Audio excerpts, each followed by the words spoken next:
est de ces personnes que l'on nomme assez régulièrement dans les tric-trac télé. Et parce que la Corée est loin d'ici, on le voit rarement. Et bien, du coup, il est là aujourd'hui, on va en profiter, je peux vous le garantir. C'est monsieur Vincent Dutray pour notre petit papotage. Salutations Vincent. Bonjour. Alors ça y est, tu as osé franchir la dizaine de milliers de kilomètres pour venir jusqu'à Tric-Trac. Bon, je serais bienvenu plus tôt, hein, il faut l'occasion surtout, on va dire. Et oui, c'est l'occasion. Nous sommes, pour vous situer temporellement cette vidéo, dans ce début d'année 2019. Le festival de Cannes se prépare. Oui. Tu as un calendrier de sortie réel, important. Hein, il y a 4 jeux. Voilà. On en a 3 ici, que Sébastien Dujardin nous pardonne. On a oublié la boîte de Solenia, c'est-à-dire qu'il y a Space Gate Odyssey, Nagaraja, L'île au trésor, et juste là, la boîte de Solenia chez Pearl Games. Nous avons la Tric-Trac Télé, bien sûr. Vous pouvez aller découvrir chacun de ces jeux dans la Tric-Trac Télé, sur le site de Tric-Trac. Et en fait, on a parlé de toi, d'ailleurs, depuis quand en fait? Depuis quand parle-t-on de Vincent Dutray dans le monde du jeu? Alors qu'on en parle plus, on va dire, depuis une dizaine d'années, ou depuis Augustus, New York 1901, comme ça. Mais moi, j'ai commencé à travailler en illustration depuis 20 ans, en fait, depuis 1997. D'accord. Sortie d'école, tu comptes, 97? Sortie d'école, mais j'ai travaillé tout de suite, de toute façon. D'accord. J'ai travaillé tout de suite dans l'édition plutôt jeunesse à l'époque. Vraiment jeunesse, des livres pour enfants, encyclopédie pour les enfants, des albums. Et puis après, j'avais fait un petit peu de jeux de société début 2000. Et d'ailleurs, mon premier jeu, c'était China Moon de Bruno Feduti. Il était encore en Eurogames? Oui, Descartes. Descartes, oui, Descartes Eurogames, d'accord. Oui, c'était ça. Donc 2000. 2000, 2001, un truc comme ça. Donc assez tôt. Hein, oui, c'était assez tôt. Et puis j'étais même un peu éloigné du monde du jeu à ce moment-là. D'accord, tu n'étais pas joueur? On va dire que j'ai joué ado. Intrigue à Venise, beaucoup de choses comme ça. J'ai pas mal joué en familial, famille, comme ça. Puis comme pas mal, moi après je suis passé vers le jeu, vers le jeu vidéo. D'accord. Jeux en ligne, et puis les jeux d'aventure, tout ça. Et puis finalement, donc là un petit peu pour avoir plusieurs cordes à mon arc, un petit peu de jeux de société. Et puis je rencontre au moment de l'époque de Cops, le jeu de rôle. Un ami Christophe Toile me dit, tiens, je vais te présenter une équipe qui s'appelle Croc, Philippe Mouret, tout ça. Non, ah oui, d'accord. Qui étaient les Asmodée Rose de l'époque. Qui bouillonnaient à l'époque. Et j'avais commencé à travailler comme ça un petit peu avec eux. Sur Cops, non? Sur Cops, oui. Sur il y a Cops, quelques images. J'avais même pas réalisé sur Cops. Sur Cops, quelques images noir et blanc, comme ça. D'accord. Et puis après, Asmodée aussi, ou ceux qui étaient Asmodée à cette époque, faisaient aussi un peu de consulting ou travaillaient pour d'autres boîtes. Donc il y avait eu Wyatt Earp aussi, qui en français était Mort ou Vif. Mort ou Vif, voilà, tout à fait. Qui était chez Asmodée. Donc on a travaillé ensemble comme ça sur. Il y avait eu Diplomatie, je m'étais occupé de la nouvelle, une réédition de Diplomatie, mais pas impliqué comme je le suis aujourd'hui. D'accord. C'était, je faisais ça, je faisais de l'illustration, puis j'enseignais l'illustration aussi. D'accord. Donc j'avais un camembert d'activités qui était assez découpé en pas mal de choses. Et pas encore en Corée d'ailleurs. Et j'étais pas encore, j'étais à Lyon, j'habitais à Lyon, puis j'ai fait mes études à Lyon, donc je suis resté pour y enseigner dans la même école où j'ai appris. D'accord. Et puis après, je rencontre ma future épouse, qui est coréenne, et qui m'emmène en Corée. Et donc voilà. En 2003. D'accord.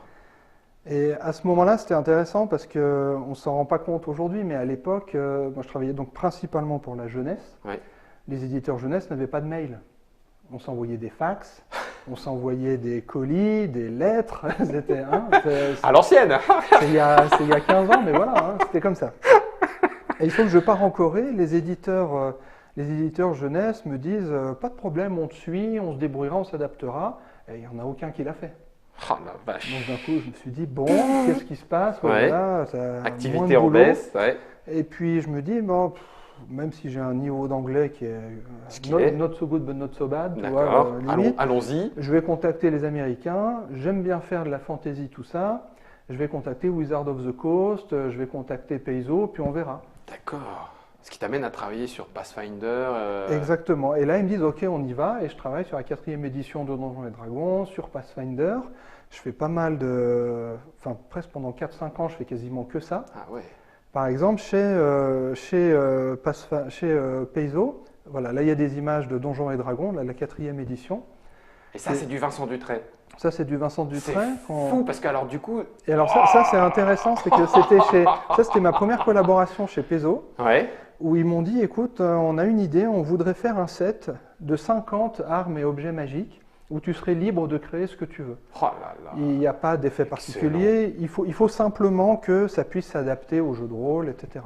J'en fais 50, ils sont contents, on en refait 50, on en refait 50, et à la fin j'en ai fait 600. 600 objets magiques créés, designés par Vincent Deprez. Wow. Jusqu'au moment où j'en suis arrivé à me dire, là je sature. Voilà, quoi, je suis essoré. Et puis surtout, j'étais en train de vérifier les précédents, ce que j'avais fait avant, pour pas me recopier moi-même. En me disant, ah ouais, l'épée serpent, j'en ai pas déjà fait une. Donc bon voilà, ça s'était fait comme ça. D'accord. Donc ça, c'était déjà dans le jeu, donc c'était le passage jeu vidéo. Ben là, c'était jeu de rôle, voilà, jeu vidéo, jeu de rôle, et puis jeu de société. Et après, c'était en 2000, j'ai plus trop, mais c'était 2008. Oui. J'avais prévenu, alors il y a des petites histoires, des petites anecdotes. J'avais prévu de revenir en France parce qu'on avait eu une fille entre-temps, et puis pour qu'elle apprenne le français, enfin, voilà, puis pour voir la vie en France, en couple, en famille, comme ça. Et juste avant le départ, je suis contacté dans un premier temps par un certain Laurent Escoffier. Oh tiens, encore quelqu'un qu'on connaît aussi. Voilà. Qui m'écrit, écoute, moi j'aime beaucoup ce que tu fais en jeunesse, tes couleurs, etc. J'ai quand même produit, on va dire qu'en jeunesse, j'ai été publié 200 ou 300 fois, que ce soit des albums, des couvertures, des participations à des ouvrages. Et donc ça s'est vu quand même à un moment comme ça. Et il m'avait dit, et c'était pour Bloom. Et finalement, j'avais refusé poliment parce que je déménageais, etc. D'accord.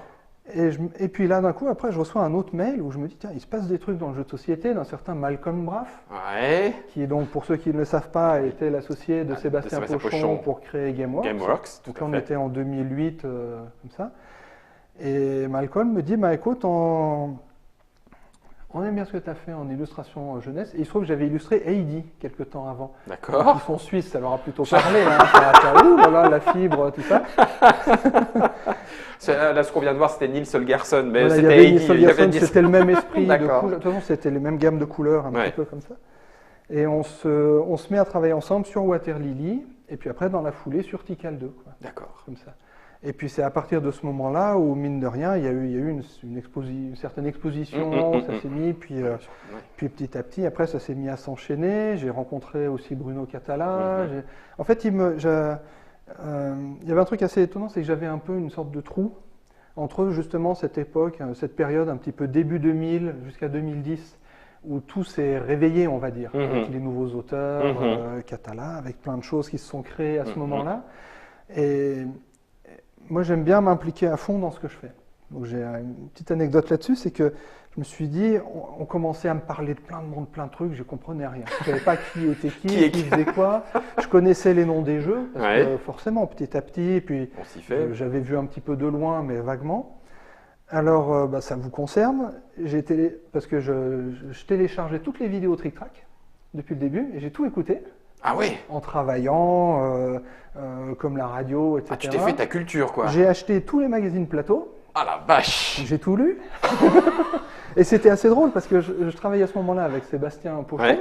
Et puis je lisais la première interview, un jeune auteur suisse qui débarque avec trucs comme ça. Donc je me suis refait ma culture ludique de A à Z pour savoir de quoi on parlait et puis avec qui j'allais travailler petit à petit. Puis, est-ce qu'il y avait quelque chose à faire dans le milieu du jeu de société à ce moment-là? Puisque moi, je faisais encore de la jeunesse, différentes activités. Et puis, comme finalement, après, dans un secteur comme l'édition jeunesse, ça s'est un peu cassé la gueule, pour différentes raisons économiques, artistiques, etc. Puis que je finissais par m'engueuler un peu avec tout le monde parce que j'arrivais plus à être sur la même longueur d'onde et puis j'avais d'autres aspirations. Je me suis dit, je vais me consacrer aux jeux de société à fond, quoi. Puis je vais contacter des gens, rencontrer, etc. Et puis après, ça s'est enchaîné petit à petit, Augustus, New York 1901, etc., qui a fait que j'ai eu de plus en plus de présence dans le jeu comme ça.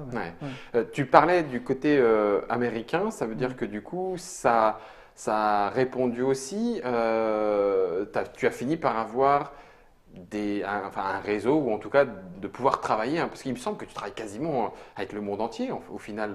Oui, ça c'est toujours l'idée de Mine de rien, en illustration, un illustrateur, même si il peut y avoir un roulement dans les commandes en 2010, finalement, peut-être que sur le marché français, tu avais peut-être, bon, je dis des chiffres un peu en l'air, mais disons qu'il y avait peut-être 50 projets différents répartis entre les illustrateurs français, c'était quand même vite rempli, quoi.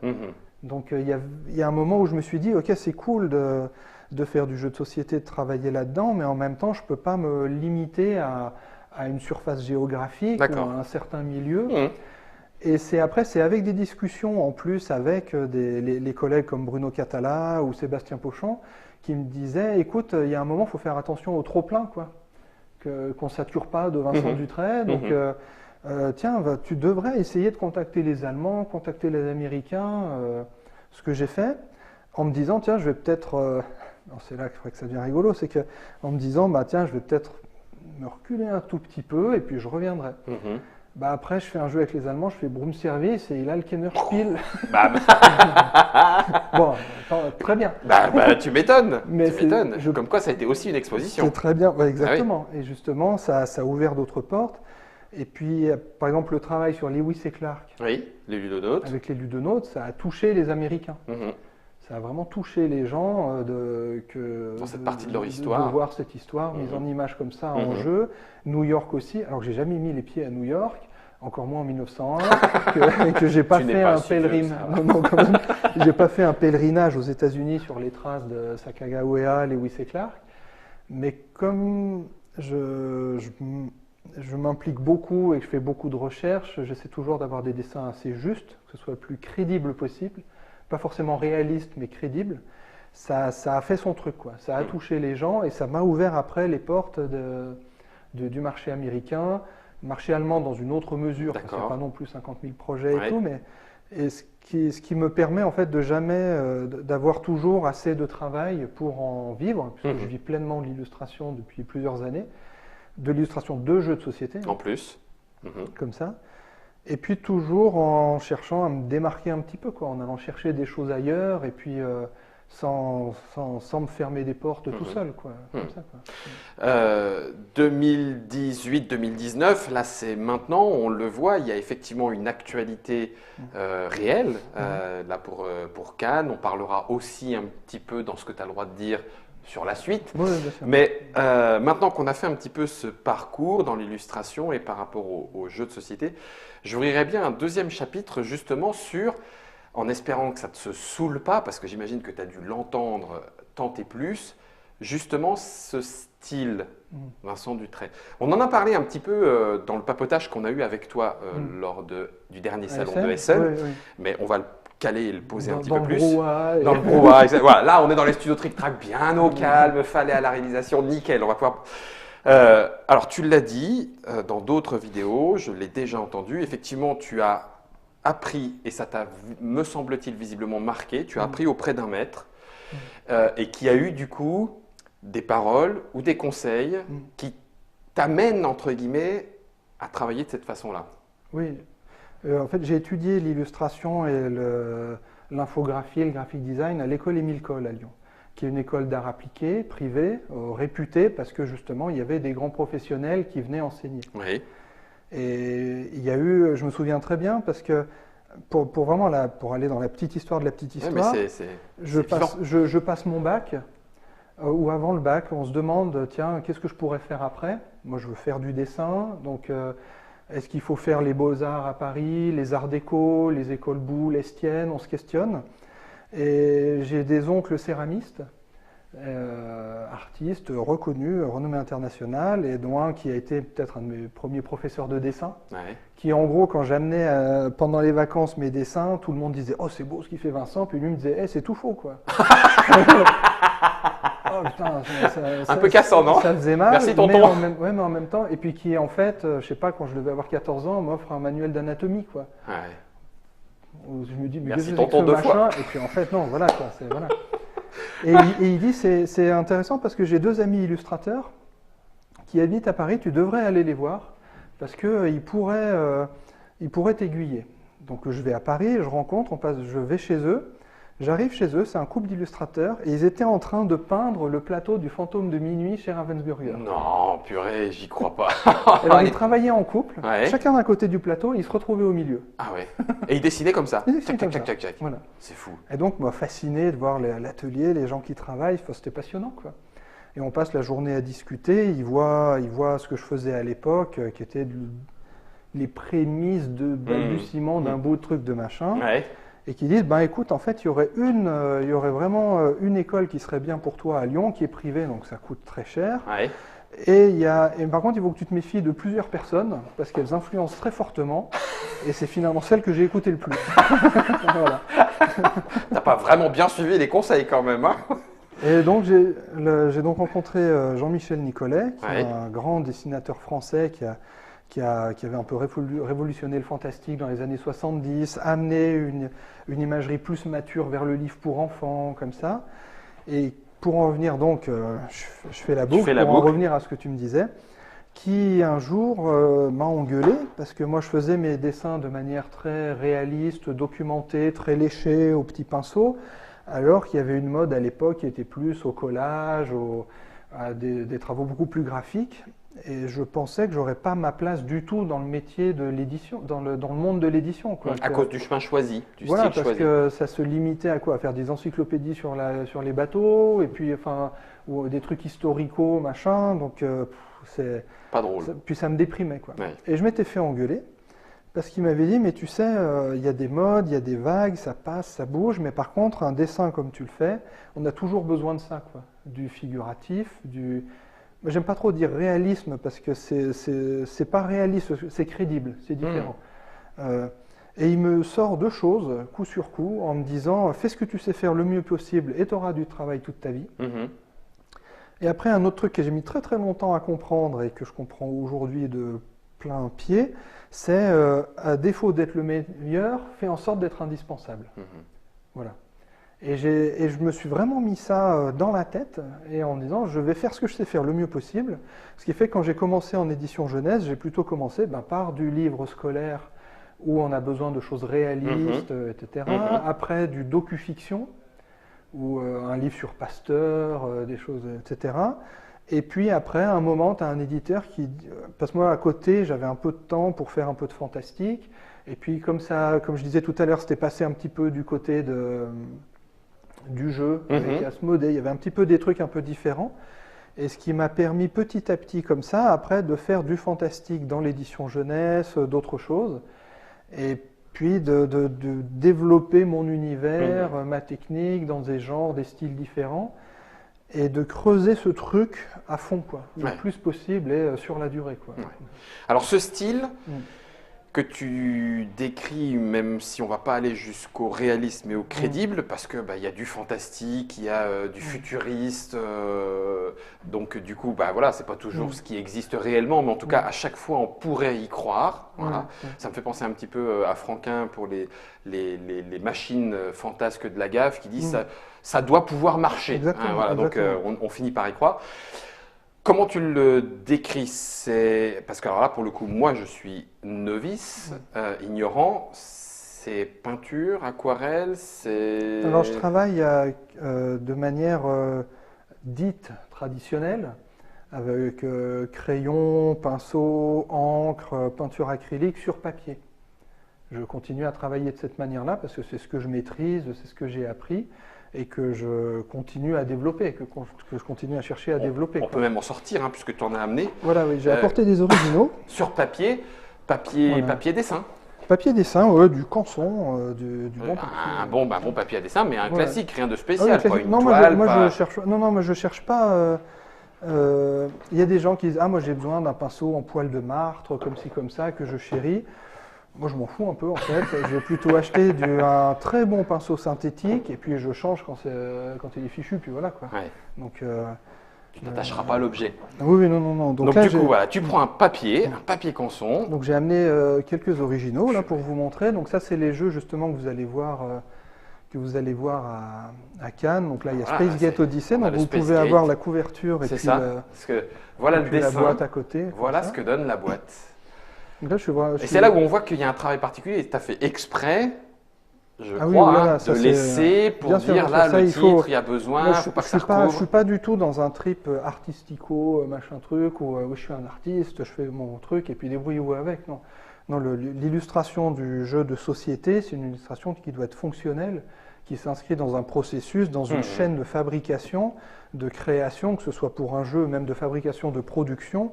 C'est au format, c'est au format. Donc il faut laisser de la place pour le titre, il y a des endroits où on va mettre des logos, ou il y a peut-être le nom de l'auteur en haut ou ailleurs. Maintenant même, ça va même plus loin, parce que maintenant souvent il y a des coéditions à l'étranger et tout, donc il faut peut-être même laisser de la place de l'autre côté. Pour un autre logo. Mais ça se trouve, il y a le logo du partenaire coréen ou italien, etc. Donc ça c'est des choses qu'il faut vraiment penser, puis on aura l'occasion d'en reparler un peu plus en détail comme ça. Donc là j'ai apporté ça. Alors après, on va dire, comme vous avez vu avant, qu'il y a quelques images là, que j'ai aperçues qui sont passées, où une image comme celle-là, elle est faite d'un seul tenant. C'est-à-dire que c'est une image qui n'est pas, il n'y a rien sur calque, tout est peint à plat comme vous pouvez le voir ici. Mais alors attends, comme j'y connais rien, Vincent, ça veut dire que tu crayonnes, enfin tu fais ton dessin. Alors ça, je peux vous le montrer par exemple sur l'île au trésor. Ouais. J'ai apporté d'accord. Oui, des choses pour d'autres choses. Il y a quand même des étapes. C'est bien sur sûr, un bien sûr, plat, oui, mais d'accord. Alors, ok. Pour la petite histoire même, alors je ne vais pas faire l'histoire de l'illustration, mais quand j'ai commencé dans l'illustration il y a une vingtaine d'années, et ben mine de rien, les éditeurs ne demandaient pas à décrayonner, quoi. D'accord. L'éditeur disait, en gros, l'illustrateur est censé savoir faire ce qu'il doit avoir à faire, etc. Tu es un pro ou tu n'es pas un pro. Et les éditeurs ne demandaient pas de crayonner. Je travaillais 3 mois tout seul, je livrais, et puis après, peut-être qu'il fallait retoucher, ajuster un petit peu. Ouais, mais c'était... Au moins, je faisais... D'accord, de bout en bout. Allez, top, tu es obligé. D'accord.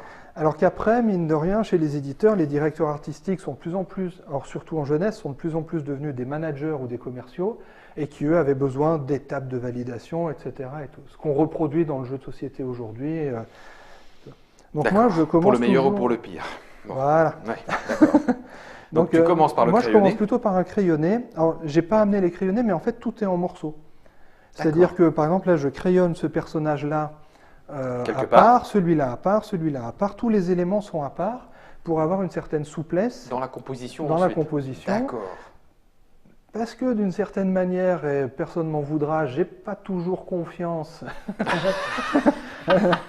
dans ce qu'on va te dire après. Dans ce qu'on va me dire au bout du fil, et je me dis, parce que c'est très difficile de se projeter. Oui. De se projeter, d'imaginer ce que ça va donner.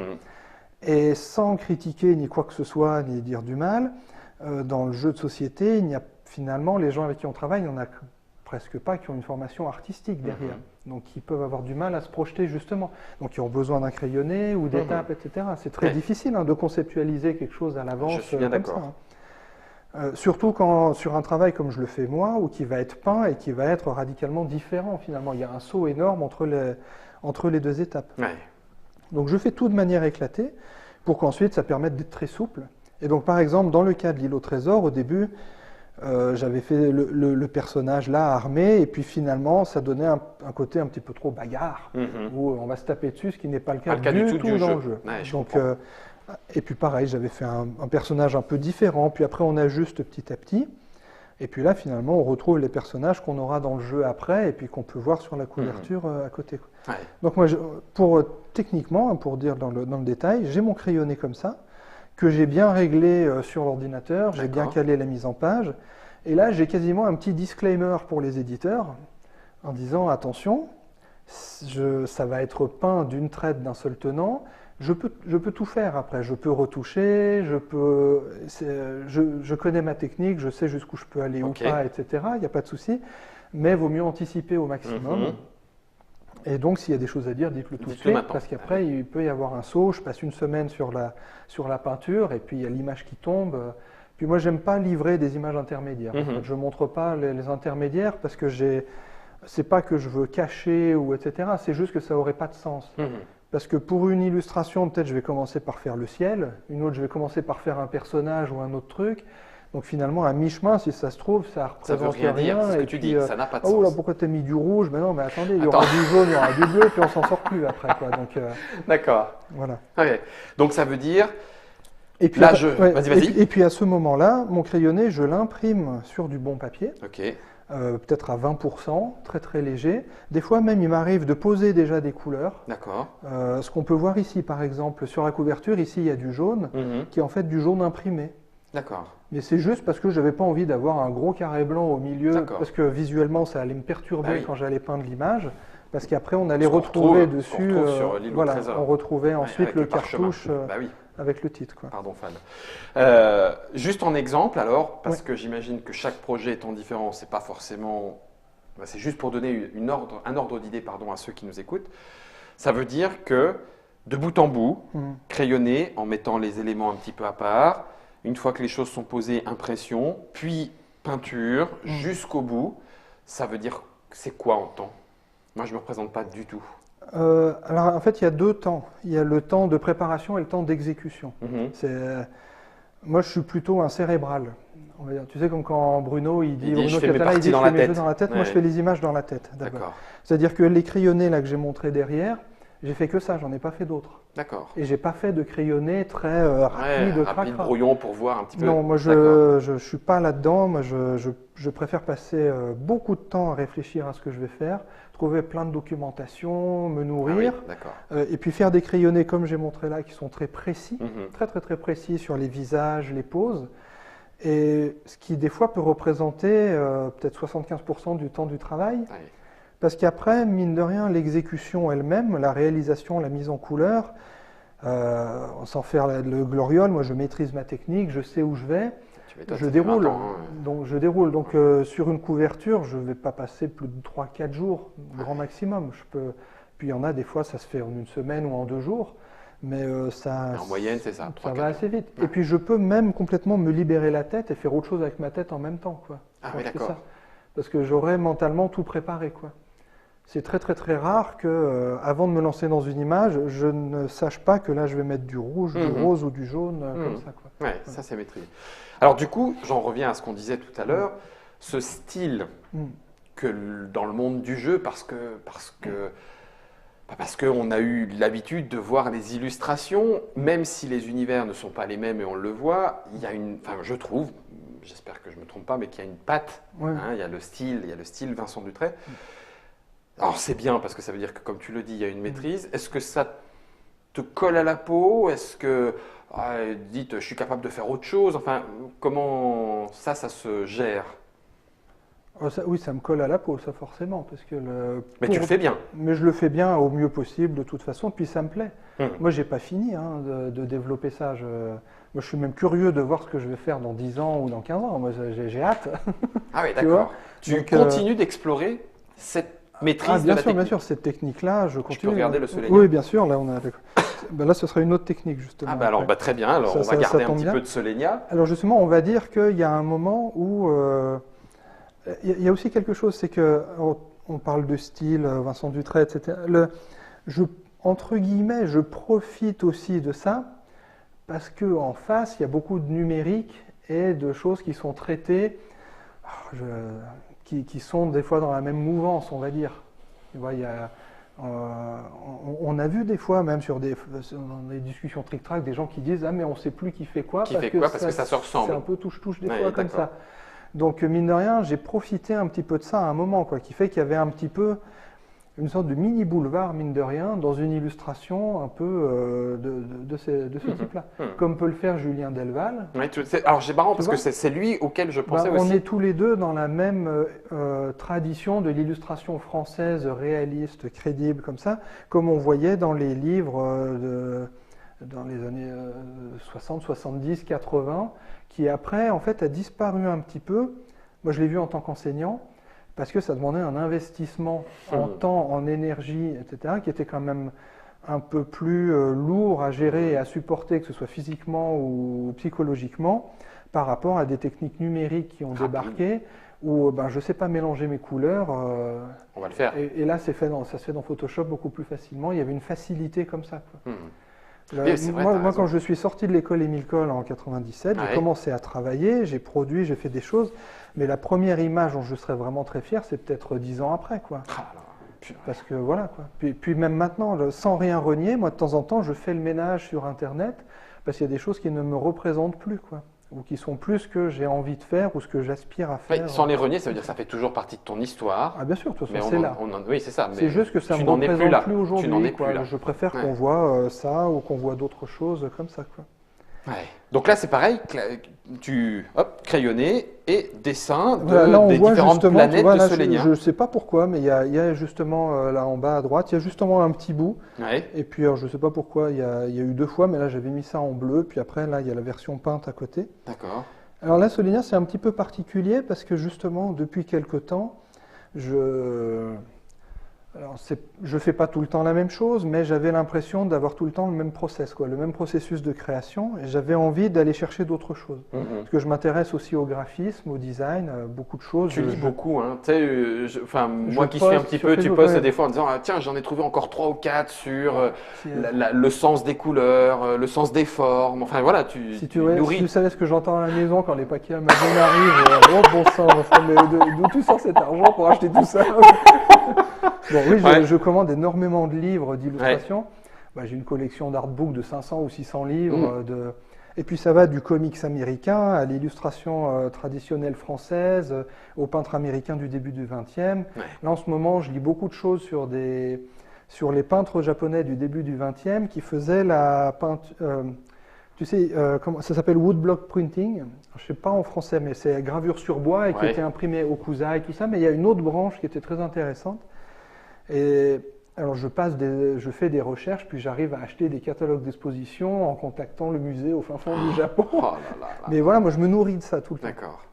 Et donc du coup là tu renouvelais tes process. Voilà, et c'est parti finalement, pour ceux qui l'ont vu, c'est du poster Blood Rage. Oui. Que j'ai fait il y a 1 ou 2 ans là. BGG. Où BGG me contacte en me disant écoutez, on a le projet de faire un truc un petit peu atypique. Ce serait de demander à des illustrateurs de sortir une série de posters. Vous choisissez un de vos jeux préférés dans le top 50 ou le top 20 de BGG, et c'est freestyle, c'est libre, mais il faudrait que ça ressemble aux affiches de la NASA des années 50-60. Voilà, c'était Space, et c'est le cas de le dire, mais oui. J'ai dit, mais est-ce que c'est totalement freestyle? Parce que dans ce cas-là, est-ce que vous êtes d'accord pour que je ne le fasse pas du tout comme je le fais d'habitude? Donc ils m'ont dit, il n'y a pas de problème.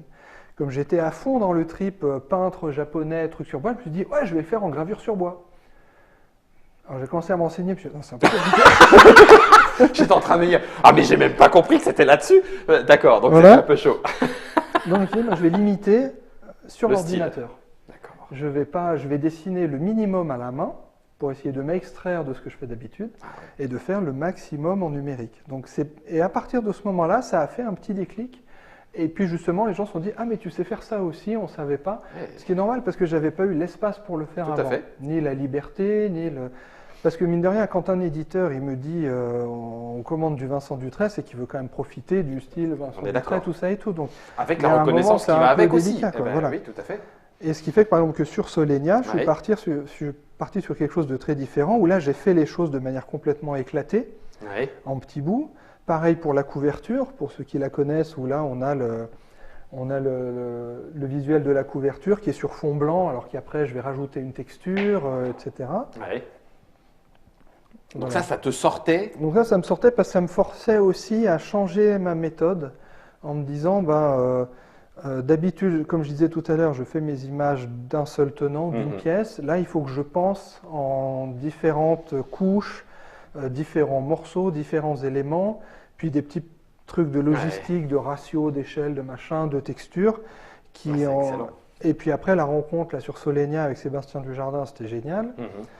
Pour la petite histoire, et il ne m'en voudra pas que j'en parle, mais au début, Tom Vuarchek était dans la boucle avec nous, et je trouvais ça trop marrant, quoi. Parce qu'on n'a pas du tout les mêmes univers, même si on a déjà échangé des fois, on a discuté un petit peu. C'est rigolo, quoi. C'est un peu zinzin, quoi. On se mélange comme ça du graphisme très très travaillé, qui est impeccable, nickel et tout, puis à côté de l'illustration très très traditionnelle comme ça. Qu'est-ce que ça va faire? Et on a beaucoup discuté, puis Tom, après, a dû prendre du recul, parce qu'il était très occupé par d'autres projets. D'accord. Mais j'ai gardé pas mal d'idées, on en a discuté, puis pareil, ça a fait des déclics, en fait. Ça a fait des rencontres, ça fait des trucs. Je me suis dit, ah oui, tiens, ça, je pourrais le faire comme ça, etc. quoi. Ouais, donc ça t'a sorti encore une fois. Ça m'a sorti de ça, et puis là, j'avais l'espace pour pouvoir le faire et pour pouvoir aller vers d'autres choses. Ouais. C'est lequel, celui-là? Alors, celui-là, ça, c'est dans ce sens-là. Hein. Ouais. Pardon. Ça, c'était le Art Pack de Seven Wonders. Exact. Quand il avait demandé à des illustrateurs de travailler, de choisir une des merveilles et puis de la travailler différemment. Donc là, on voit, par exemple, tiens, pour dire, les petites taches qu'on voit des fois autour. C'est quand tu fais les essais peinture. Je vous remonte juste là, par exemple, ici, là, comme ça, il y a des petites taches de couleur. C'est que d'un coup, parce que souvent, je retouche après avec des feutres. Ça s'appelle des feutres copiques, des feutres à l'alcool, où d'un coup je me dis tiens je vais teinter un peu, donc je viens juste voir ici visuellement si ça colle, et puis après je viens teinter un petit peu, je bricole. T'en remets un bout. Du chaperon rouge. Voilà, ça c'était pour un livre jeunesse, par exemple des choses que je faisais en jeunesse. Alors là on est sur un format carré, et puis c'est une image qui après s'inscrivait avec du texte autour, etc. Un petit truc rigolo, ça c'est Île au trésor que j'avais illustré en jeunesse il y a longtemps pour un album jeunesse. D'accord. Et il y a des petits liens, tu vois, il y a des petits trucs, je me suis fait mon petit auto-cité. Auto-hommage. Auto-hommage. Et le troisième volet, si tu veux bien, et on peut continuer de regarder. Oui, on peut passer en même temps. Tu en as parlé tout à l'heure. Oui. Mais je crois, me semble-t-il, et tu le disais à Essen, que ça se développe de plus en plus dans cette volonté d'aller jusqu'au bout des choses. Tu ne te refusais pas ou tu ne te refuses pas d'être force de proposition sur le développement, l'ergonomie, l'icono des cartes pour que ce soit encore plus jouable, etc. Fort de cette expérience certainement. Tu travailles, me semble-t-il, de plus en plus aussi comme directeur artistique, il me semble, avec Mandou, etc. Corée, donc c'est finalement presque un troisième pan. Oui, qui m'a pris beaucoup de temps. Je veux bien le croire. Non, oui, moi j'aime bien, comme je disais tout à l'heure, j'aime bien tout connaître, voir. Puis, je m'inscris dans une chaîne, dans un processus. Donc, comme je disais, j'ai trop de respect pour mon travail pour faire le truc, et après, prenez, faites ce que vous voulez, et puis on verra bien. Et puis après, je queen parce que c'est mal imprimé, etc. Parce qu'ils n'ont pas respecté les couleurs, c'est un peu trop sombre. C'est même allé jusqu'à un point où, quand je faisais de l'illustration jeunesse, à une époque où j'envoyais mes illustrations par la poste, où on me renvoyait les illustrations, elles étaient abîmées. Ah d'accord. Parce qu'ils en avaient rien à foutre, et puis c'était plié dans le scanner, ou je sais pas quoi. Et je m'étais dit, une illustration ne sortira plus jamais de chez moi. C'est fini. Sauf là. Oui, là, pour tric-trac. Voilà, vous ne les reverrez plus jamais. Donc, ça ne sortira plus jamais de chez moi. Petite question à aparté, tu les vends? Ah bah oui, bien sûr. Ça. Après, en fait, je vais en avoir 6000 des originaux aujourd'hui. Mais oui, s'il y a des gens intéressés, il faut me contacter, puis ça se discute. Ça dépend lesquels, etc. Mais parce qu'il y en a, tu te dis, mais attends, mais moi je vais les mettre sous tableau, sous verre, et puis je les expose. Mais d'ailleurs, tu as fait un peu de galerie. Oui, j'ai vendu des illustrations en galerie quand j'étais en France, entre les deux périodes Corée. J'avais une galerie, la galerie Maguen à Paris, qui avait vendu pas mal d'illustrations. D'accord. Bon, je t'ai coupé, pardon. Donc du coup, on en revient à cette histoire de direction artistique. Oui, de s'intégrer dans les projets. C'est-à-dire qu'à partir d'un certain moment, moi, j'ai eu envie de savoir comment mon image allait être traitée en production. En fait, je voulais le savoir. Donc j'ai acheté des bouquins, contacté des gens, comprendre comment mon rouge allait sortir ou pas. Et puis c'est là qu'en creusant qu'on découvre que tu as des couleurs non imprimables, etc. Il y a quand même tout un pan de l'édition, un vaste pan de l'édition très très technique, très pointu, qui m'a intéressé et que j'ai voulu développer. Et puis après, je me suis posé la même question sur les jeux en eux-mêmes. En me disant, mais en fait, puis en jouant de plus en plus, en voyant des jeux, il y a des fois où je me disais, mais pourquoi ils n'ont pas fait ça comme ça, quoi ? Je ne comprends pas, ça n'a pas de sens. Le plus important, c'est de faire sens. Pourquoi cet icono c'est représenté comme ça, pourquoi ça c'est comme ça, c'est pas comme ça ne fait pas sens, ça marche pas. Quoi. Au vu de tes connaissances, tu pouvais proposer mieux. Ouais, mieux, je sais, ou différemment. En tout cas, parce que ça marchait, c'était jouable et tout, mais je me disais, mais c'est bizarre. Et puis ça me gêne, moi, pour jouer au bout d'un moment, ou comme ça. Okay. Donc, ce qui fait que petit à petit, après, j'ai dit, tiens, moi, je veux bien, de toute façon, avant d'illustrer, je veux avoir joué au jeu. D'accord. Alors, d'une part, parce que je veux que ça me plaise. J'ai pas envie. Parce que quand on travaille sur un livre jeunesse, on va peut-être travailler 2 mois, 3 mois. Un jeu, ça peut être 6 mois, 1 an. Moi, j'ai pas envie d'être dans la douleur pendant 6 mois ou je sais pas quoi. C'est pas marrant quand même. Quoi. Non, je suis bien d'accord. Surtout quand on fait du métier qu'on appelle du métier passion aussi, quoi, même si c'est un métier, etc. Ouais. Donc, je veux jouer. Et puis après, si possible, j'aime sans forcer la main, hein, parce qu'après, les éditeurs travaillent tous, ils ont leur process et tout, mais je pense qu'il est possible d'apporter des choses par l'image très très tôt. Et je l'ai vu par exemple avec Sébastien Pochon, avec qui je suis très proche, et où on travaille là vraiment les projets très très tôt en discussion. On s'aperçoit souvent assez vite qu'il y a des soucis des fois d'ergonomie ou de game design qui peuvent être réglés juste par l'illustration de manière très simple, parce que tu vas mettre du bleu au lieu du rouge, et puis parce que le bleu a telle symbolique et pas le rouge. Alors ça peut paraître des fois très simple de se dire « Ah ben oui, si on met le rouge, ça va faire du sang, ça va être violent », mais des fois non, ça peut être le contraire. Il y a beaucoup de choses comme ça qui peuvent être apportées, quoi. Comme j'imagine qu'un réalisateur de cinéma, il n'attend pas d'avoir tout fini pour dire « Tiens, le gars qui dirige la photo, je vais lui en parler à la fin. » On le fait venir à la table et puis on dit « Écoute, j'ai ça, qu'est-ce que tu en penses, quoi? Ah ben, il faudrait une photo comme ci, comme ça. » Et puis on construit, quoi. Donc moi, j'aime construire. Après aussi, il y a des fois où je préfère faire que les illustrations parce que voilà, ça pue parce que ça s'y prête, le projet s'y prête, etc. Mais si je peux être impliqué, moi j'aime ça, et puis j'aime proposer ça, en allant même aujourd'hui jusqu'à proposer la réalisation complète des jeux de A à Z avec fichier clé en main, quoi.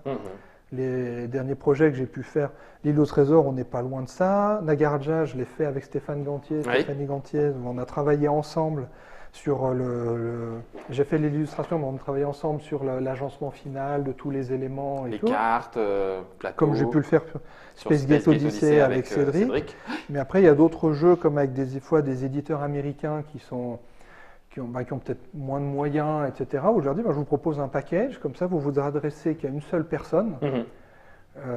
Et puis on fait ça ensemble et je vous donne les fichiers clés en main qui partent directement chez l'imprimeur comme ça.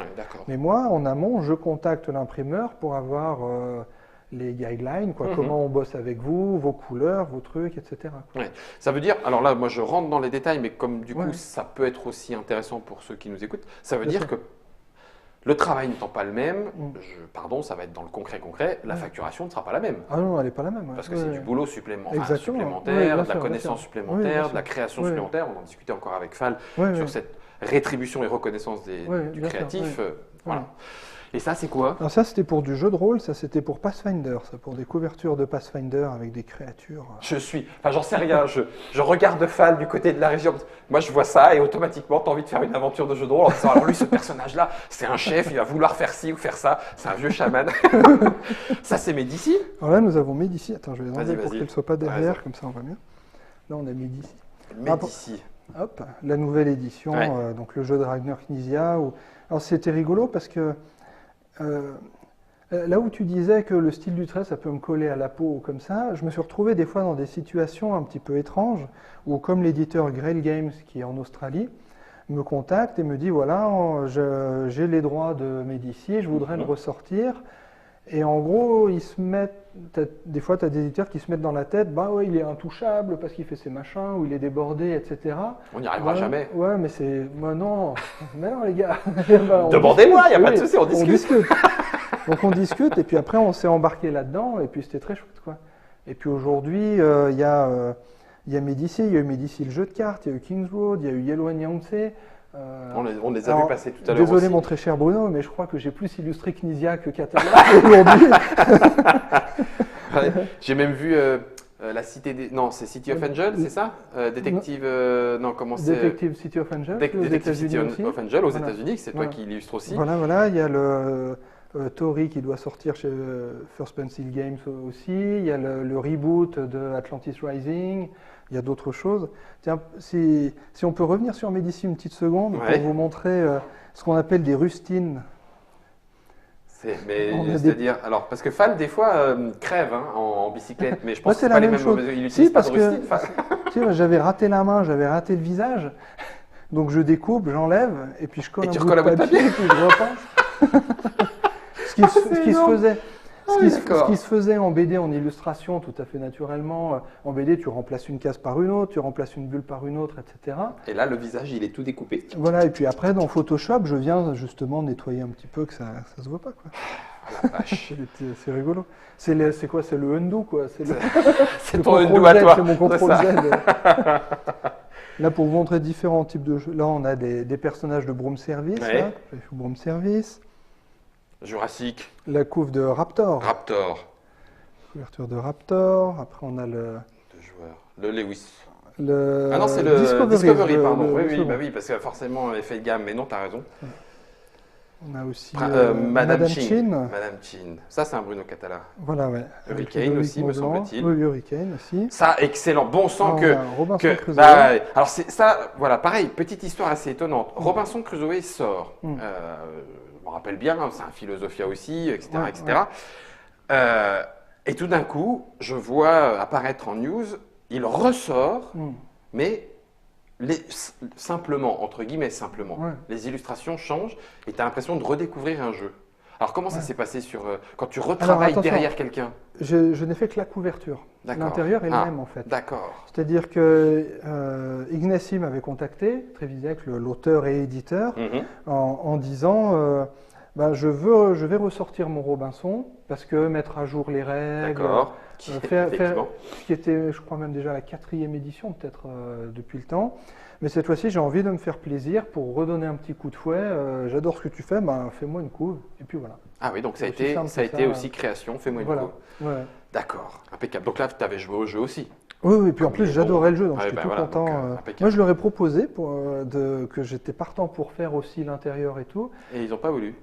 Non, c'est pas qu'ils n'ont pas voulu. C'était un peu compliqué à ce moment-là de tout rebrasser. C'était un peu... Parce que mine de rien... Puis je me connais aussi, c'était un coup où j'allais mettre les mains dans le cambouis. Et puis, je sais pas, le jeu est très bien, il n'y a pas de souci, ça fonctionne parce qu'il est connu, reconnu, il a son succès. Mais c'était une autre histoire. Donc bon. Voilà. D'accord. Et ça, c'est quoi? Alors ça, c'est pour montrer d'autres morceaux. Ça, c'est pour un jeu américain chez IDW Publishing. Il y a un jeu sur les lions là, qui s'appelle Roar, qui est sorti l'année dernière de Daryl Andrews. Puis il y en aura un sur les tigres. Donc là, c'est pareil. Là, j'ai fait un peu en kit. Alors là, pour d'autres raisons, c'est-à-dire sur Solenia, j'avais fait les choses en kit parce que ça s'y prêtait par rapport au jeu, à ce qu'il fallait faire. Chacune des planètes, chacune des cartes. Voilà, puis les bandelettes qu'on va faire tourner. Ici, pour dire les choses très franchement, il n'y avait pas un budget de folie, même pas de folie, il n'y avait pas un budget qui aurait permis que je fasse tout, etc. Donc j'ai dit, moi je vous trouve des solutions dans ce cas-là. Donc je fais en kit, ok, on va peut-être réexploiter, réutiliser les images plusieurs fois dans le truc, mais au moins ça fait un rendu bien chiadé à la fin et tout, quoi. Donc ça c'est un autre personnage qui va avec celui qu'on a vu tout à l'heure, qui était en... Oh purée. Moi je veux tous mes personnages comme ça. Écoute, désolé Vincent, tu vas me dire tes raifs et puis tous mes personnages de jeux de rôle, je vais te les faire. Bon sang de fichtre. Là on a quelques petits éléments dans mon scénario de Time Stories, là dans la prophétie des dragons. Donc là, les objets. Là, par exemple, les objets, ils sont peut-être 400-500 fois plus grands que le format imprimé après.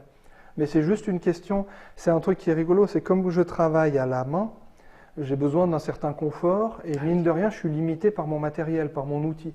Par la taille de mes pinceaux, de mes feutres, de mes crayons. Il y a une taille au-dessous de laquelle je ne peux pas descendre, et puis une taille au-dessus de laquelle c'est trop grand après, ça prend trop de temps à gérer. Parce que là, j'ai pas pu en amener parce que j'étais un peu limité dans l'avion, tout ça. Tu nous avais pas dit que c'est... Attends. La carte de l'île au trésor. C'est grand, ça fait un format de 60 par 60. Ouais, c'est ça. Même les paravents, ils font presque 1 mètre de long, comme ça. Donc logistiquement, je me retrouve à peindre des trucs assez grands. Gigantesques, c'est ça, des fresques. Et ça impose aussi une autre gymnastique pour trouver des astuces. Il n'y a pas longtemps, là, j'ai fini un plateau pour AEG pour un jeu. Le plateau fait 80 par 80. Ça couvre la table quand on joue. J'ai fait en 4 morceaux en fait. Donc j'ai fait un morceau de 40 par 40, j'ai fait un morceau de 40 par 40, un troisième, un quatrième. Et puis après dans Photoshop, j'assemble et puis voilà quoi. Donc j'aime bien parce qu'il y a du challenge comme ça. Pour l'instant, alors pour la petite histoire, il y avait eu sur l'île au trésor justement, j'ai eu je suis arrivé un peu aux limites de ma technique, justement, par rapport au niveau de détail qui était requis sur le plateau. D'accord. C'est-à-dire, soit je faisais une image de 3 mètres par 4 mètres en m'allongeant dessus, et puis voilà. Ouais. Donc, il y a eu un moment, c'était compliqué. Quoi. Je vais ressortir le plateau pour que. Donc, on avait demandé à Sabrina Tobal, qui travaille avec Matago, qui, elle, m'a donné un coup de main, où j'ai fait des éléments, justement, à une échelle confortable, et elle s'est chargée de les intégrer dans le plateau. Voilà. Parce que là, tu as fait les éléments comme tu le sentais, à la taille. Et puis après, on a réduit, on a ajusté. Moi, j'ai fait la base, l'eau, le sable, l'herbe, etc. Puis après, un peu en kit, elle a rajouté des arbres aussi. On a fait un truc à 4 mains comme ça, qui, je trouve, fonctionne plutôt bien à la fin. Parce que c'est compliqué. Il y a un moment où c'est un petit peu le souci que je peux avoir avec ma technique, c'est qu'il peut y avoir des limites techniques à un moment. C'est rarissime, mais, ça peut arriver. Et il y a moyen de faire. Il y a toujours moyen de faire, il y a des solutions. La vache. Alors, juste avant de clôturer Vincent Dutray, alors c'est pas vraiment clôturer parce que sa vie, son œuvre ne s'arrête pas là. Et puis comme tu disais tout à l'heure, tu es impatient de savoir ce qui se passera dans 10 ans. Ça se trouve, dans 10 ans, tu feras du tout numérique. Non, tu n'as pas envie de laisser le pinceau, le crayon. Je pense pas. Là, par exemple, sur Nagaraja, j'ai travaillé, j'ai fait toutes les couleurs en numérique. Je les ai pas faites de manière traditionnelle avec de la peinture. Ce que j'ai fait aussi, là, j'ai un autre projet avec Bruno où je vais faire du tout numérique aussi, comme ça. D'accord. J'aime beaucoup, je m'amuse beaucoup à faire ça, mais il me manque le contact. J'ai toujours besoin du contact du papier. Et aussi scratch avec les crayons. Ouais, puis aussi, il y a un petit truc, et je me demande ça si c'est pas aussi un avantage aussi, c'est que mine de rien, quand je fais par exemple la couverture de Medici, où on a vu Space Gate Odyssey qui a la même taille, quand je travaille, j'ai devant moi du papier, et à la fin, les joueurs vont avoir du papier. D'accord. Ça va passer par du processus informatique, mais finalement, ce que j'ai devant moi, c'est peut-être plus proche de la réalité que ce que quelqu'un aura sur écran, où il peut zoomer à 200%, ou qui est rétro-éclairé alors que là, la lumière est projetée. C'est très différent. Donc ça fait un feeling qui n'est pas pareil. C'est-à-dire que toi, tu es plus proche du rendu final de base. Je pense. Je pense en étant devant du papier, et même physiquement, parce qu'il y a quelque chose qui se fait physiquement par rapport à l'objet, que ce soit la boîte, que ce soit l'illustration. C'est comme quand on voit une illustration dans un livre ou au musée. De toute façon, il y a un truc qui se fait, il y a une sensibilité, une sensation. Quoi. Ouais. Et ben voilà, on y est presque. Alors, on en passe quelques-unes un peu en rapide. Oui. Comme ça, là, il y a des... Battlefold, me Battlefold, exactement. Ça, c'était pour Discoveries, justement, tous les petits... Ah oui, sur les objectifs et les cartes. Il y a la couverture de Muséum, là, qui va débarquer bientôt. Projet titanesque aussi. Ouais. Puis à la fin, là, c'était pour montrer un petit peu en kit. Là, par exemple, pour le jeu détective là, dont on a parlé, il y a des personnages comme ça. Là. Et puis justement, du travail de texture, de faux journaux. Je me fais des kits un peu, et puis après que j'assemble pour faire les cartes, les habillages. Je peux même faire de la fausse monnaie. Voire boire un café, d'ailleurs, c'est ce qu'on va bientôt faire.